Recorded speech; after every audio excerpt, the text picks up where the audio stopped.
all good. Let's get straight into it. Okay.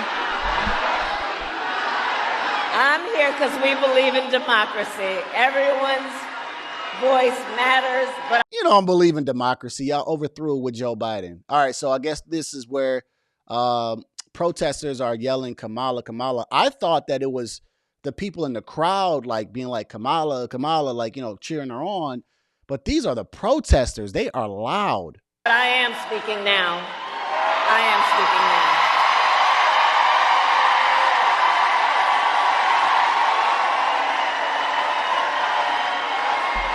So fake. So Project 2025. Oh, Lord. Look, if he is elected, Donald Trump intends to give tax breaks to billionaires and big corporations. He intends give me a tax break, damn it. Man, I got to pay taxes right now. Give me a tax break, too. And Project 2025 is not Donald Trump's. It's Agent 47. How many times are we going to say that? Social Security and Medicare. He intends to surrender our fight against the climate crisis, and he intends to end the Affordable Care Act. You know what? If you want Donald Trump to win, then say that. Otherwise, I'm speaking. Oh, boy. Let me break this down for y'all real quick, right? What's going on, everybody out there in YouTube world, YouTube land? I am Jay Jones. Welcome to the Cold Summer Podcast, all right? It's gonna be a cold summer. Let me break this down for y'all real quick. So she is in Romulus. I am from Michigan. Detroit is literally down the street from me, so shout out to all my people in Detroit. Let me give y'all a little geographical education. So there's a place called Dearborn, right? People from Michigan already know where I'm going with this. There's a place called Dearborn, and I respect the hell out of Dearborn and the Muslims that have built the community there, and also with the Chaldeans, what they've done out in Sterling Heights. The Muslims literally, they got markets, not only just the gas stations, they got lawyers' offices out there, all their writing is out there. Like everything runs through the Muslim community in Dearborn. Like they literally own it. When you say Dearborn in Michigan or Metro Detroit, people already know, oh, okay, yeah, the Muslims, they run it, right? She's in Romulus, which is literally maybe 10, maybe 15 minutes away from Dearborn. Sensational. You may have pissed off damn near all of Dearborn. And that's a big community of people. Very, very interesting. Which, you know, the media won't tell y'all about that, but this is why you got to subscribe to cool channels like mine and things like that so we can give you a little bit different perspective. Dearborn is right down the street from this place. Wow. So you basically just told them in a Kamala Harris way to shut up and stop protesting at my event. These were people that probably would have voted for you. And from what I heard, they want some type of peace treaty or something to be done over there in Gaza and in Israel, where they can say, you know, basically ceasefire, stop this, so that they can get, and maybe they'll think about voting for the Democrats. I don't know if the Democratic Party knows this. You guys are going to need all your votes. And if you have a group of people or a demographic of folks, because y'all love running identity politics over there, that aren't thinking about voting for you, that's going to hurt you in the election, right? Y'all got to remember the 81 million that Joe Biden had, right? You are not going to get 81 million. Also, the Josh Shapiro misstep has also pissed off some Muslims as well, right? Or he's Jewish, right? Yeah, he's Jewish. So there's a lot of things going on in the Democratic Party that are not really good, because all this identity politics and picking people for certain races and what they are, and it's just like, just pick someone that is qualified and let's move on. Like the Republicans aren't trying to cater to one group of people. They are trying to, they're here for the American people. And so you're going to get yourself in a very bad pinch trying to appeal to black women, black men, this group over here, just the Jews. Like, you're going to really find yourself in a bad spot because you're trying to play this little favoritism game. So let me bring this back, right? I want to bring this back and we can get political now, right? Now that I done told you about literally the place that she pissed off is down the street. And don't be surprised if a lot of people in Dearborn are either going to rock with Trump, right? Or they're just not going to vote for Kamala Harris. And don't be surprised if Michigan, which is a swing state, like this is what happens. She got off script. And this is why it's bad for her. She got frustrated. This is a swing state. I won't be surprised if it turns red. I won't be surprised. And Dearborn is in Wayne County. Wayne County, right? Won't be surprised. So we just seen her first meltdown. Okay. Why do I call it a meltdown? Because when you get heckled, right, there's a certain way you can handle it. I've seen Trump get heckled and he'll make some funny jokes or something like that, and then he'll continue. She seemed a little frustrated. And you guys have to remember, if you are rocking with the Kamala Harris and Walls ticket, right, because it's a winning ticket, she doesn't handle pressure very well.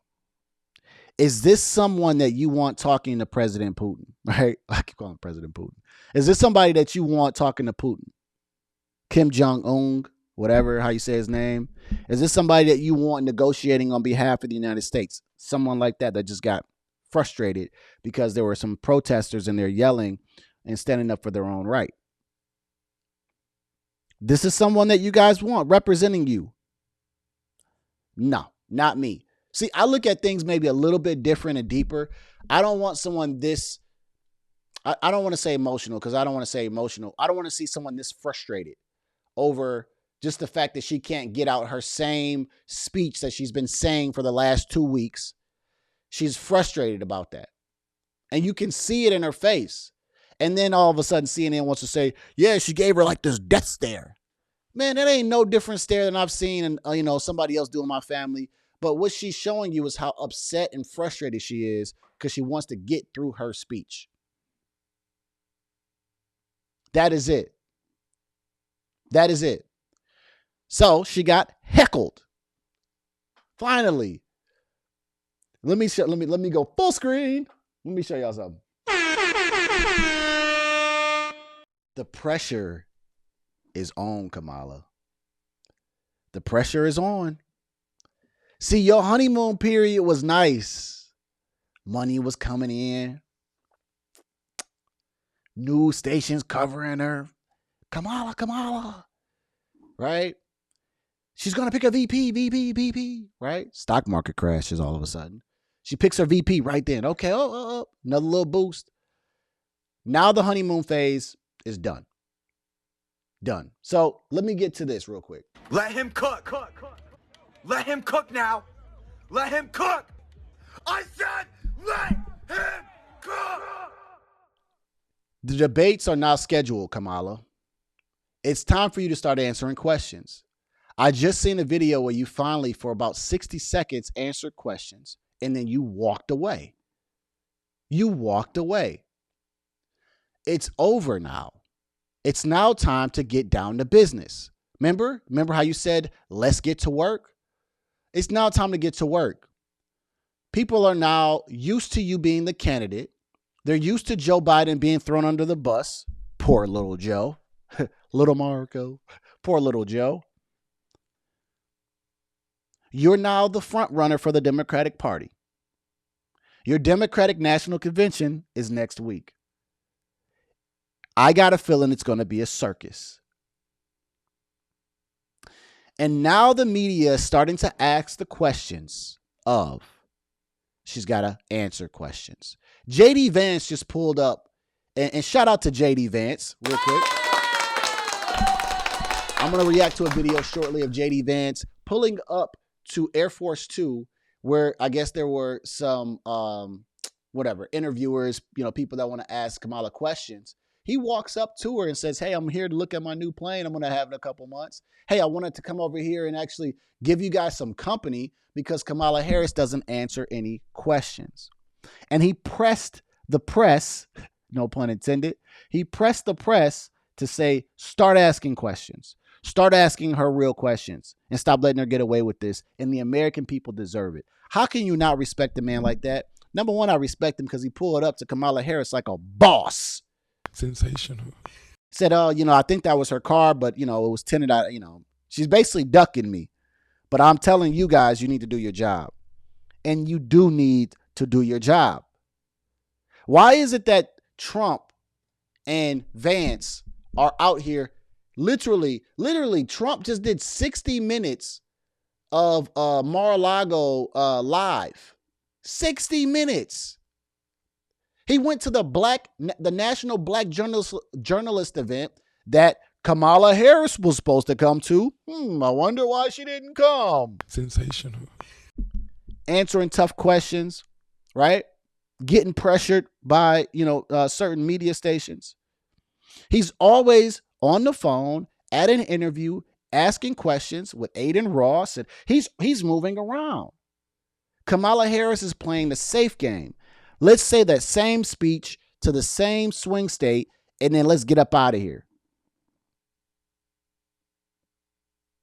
Why is it that Trump and Vance are the only ones out here asking questions? Answering questions. And then the media wants to make these little hot takes and hot clips of them. No, this is starting to get out of hand. And I'm glad that the questions are now starting to come to you, Kamala, because now the game begins.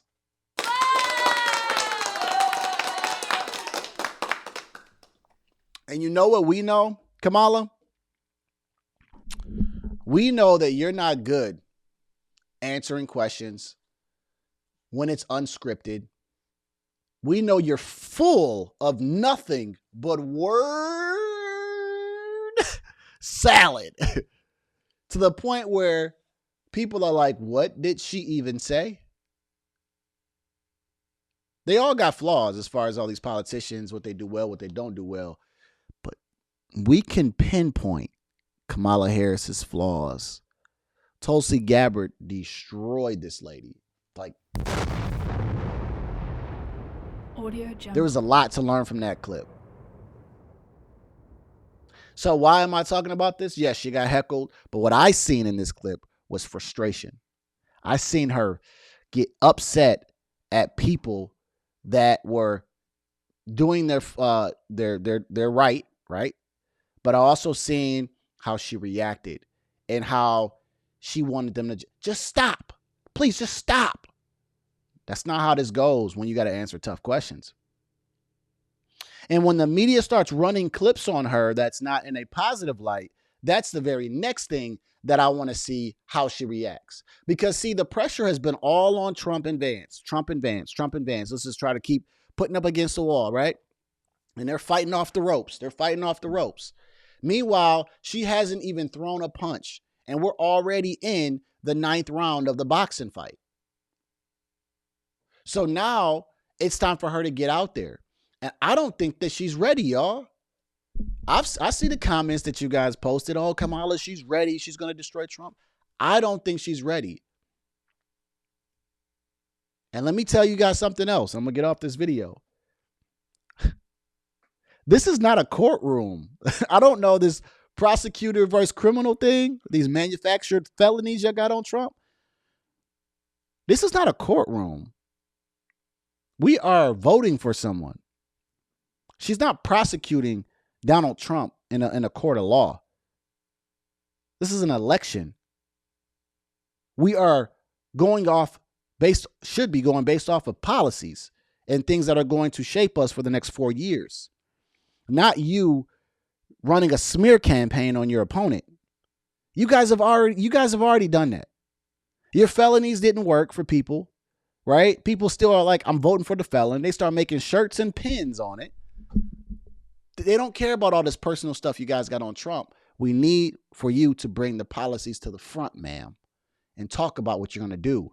because Tampon Tim is looking real bad in the news lately.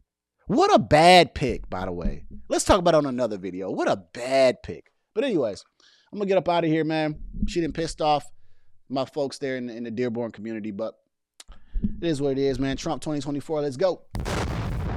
Like I say, after every video, that this is chess, not checkers, and I'm going to see y'all at, let me get back to my screen.